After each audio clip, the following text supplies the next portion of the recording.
नमस्कार। हर हर महादेव। आस्था का सफर विद समीर में आपका स्वागत है। मैं आज काफी टाइम के बाद एक नया अध्याय लेकर आया हूँ क्योंकि काफी टाइम से बिजी था मैं। तो अब रेगुलर आएगी, लेकिन जो भी मैं अध्याय डालूंगा तो वो सबसे पहले सब्सक्राइबर्स को पहुंचेगी, और जिन्होंने नहीं किया है उनको पहले अध्याय सुनने के लिए उनको सब्सक्राइब करना पड़ेगा, जाके उनको नोटिफिकेशन पहुंचे। इस जिन्होंने नहीं किया है, पहली बार सुन रहे हैं, ज्यादा से ज्यादा सब्सक्राइब करें चैनल को, ताकि नए अध्याय की वीडियो आप तक पहुंचे और मैं आपके सामने नए नए अध्याय भी लेकर आऊंगा। तो प्लीज सब्सक्राइब कीजिएगा, शेयर कीजिएगा, लाइक कीजिएगा। चलिए, आज का नया अध्याय यह है कुबेर देवता के ऊपर कि कुबेर देवता को कुबेर देवता की उपाधि कैसे मिली। चलिए जानते हैं। सनातन धर्म के कुबेर देवता को धन का देवता माना गया है, और धनतेरस के दिन कुबेर देवता की भी पूजा की जाती है। इस पूजा के अनुसार इंसान को धन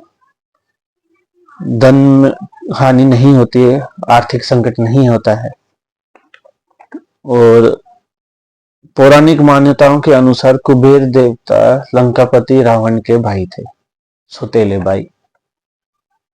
और जब रावण जी की मृत्यु हुई तो इनको यक्षों का राजा भी, असुरों का राजा, सम्राट और लोकपाल और दिक्पाल भी बनाया गया।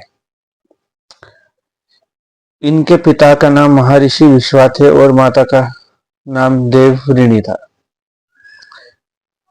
संकट पुराण में वर्णन है कि पुनर्जन्म में भगवान कुबेर का जन्म एक ब्रह्म परिवार में हुआ था, और ये भगवान शिव के प्रथम भी क्या बोले, परम भक्त थे। और पिछले जन्म में इनका नाम गुणनिधि था, लेकिन इनमें एक अवगुण था कि जो इनको चोरी की आदत थी। और इन चोरी की बात इनके पिताजी तक जब पहुंची तो पिताजी ने इनको घर से बाहर निकाल दिया, और ये भटकते भटकते एक शिव मंदिर पे इनको नजर पड़ी।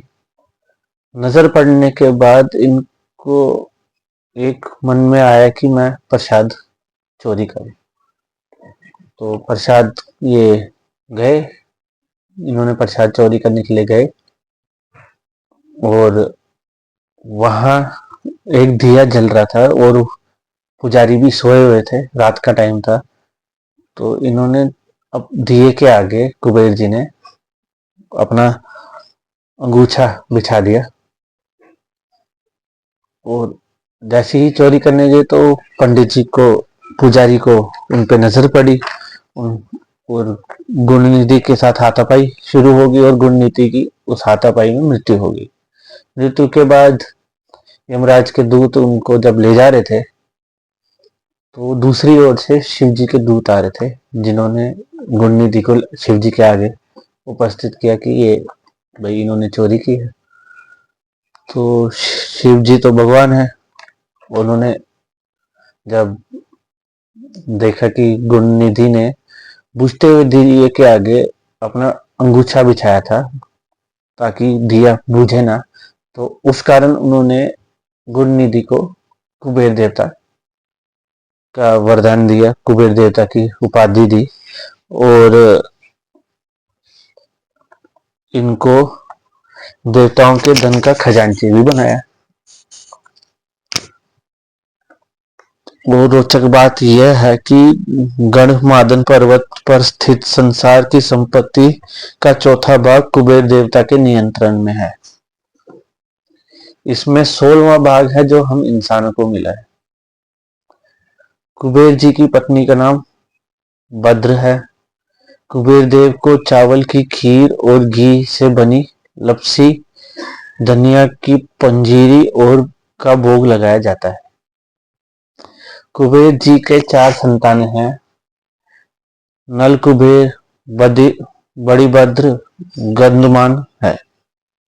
उनकी बेटी का नाम मीनाक्षी है। पीठ पर कुबेर के कारण ही इनका नाम कुबेर पड़ा। यह एक आंख वाले पिंगली भी कहलाते हैं। उनका कारण यह है कि पौराणिक गाथाओं के अनुसार कुबेर देव जब शिव जी की आराधना कर रहे थे हिमालय पर बैठ के, तो वहां जब पार्वती के साथ शिव जी प्रकट हुए तो इन्होंने अपनी दाहिनी आंख से पार्वती को जब देखना तो उनके दर्शन में बोले तो जैसे बाईं आंख माता पार्वती को देखते पार्वती माता के तेज से उनकी बाईं आंख जल गई के भस्म हो गई और पीली पड़ गई।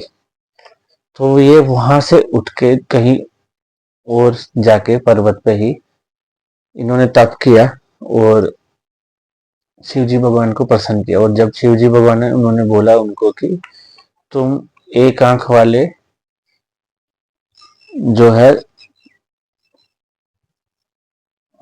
पिंगल नाम से भी जाने जाओगे, तो इस कारण वह एक आंख वाले पिंगली भी कहलाए जाते हैं। कुबेर देव का निवास वट वृक्ष है। कहते हैं कि कुबेर जी की प्रसन्न करने के लिए महामृत्युंजय का मंत्र भी किया जाता है। मुझे उम्मीद है कि आज आपको कुबेर देवता का अध्याय पसंद आया होगा। तो ज़्यादा से ज़्यादा लाइक कीजिएगा, सब्सक्राइब कीजिएगा, ताकि मैं और भी आप सब मेरा जो अध्याय है वो आप तक पहले पहुंचे। नमस्कार। हर हर महादेव।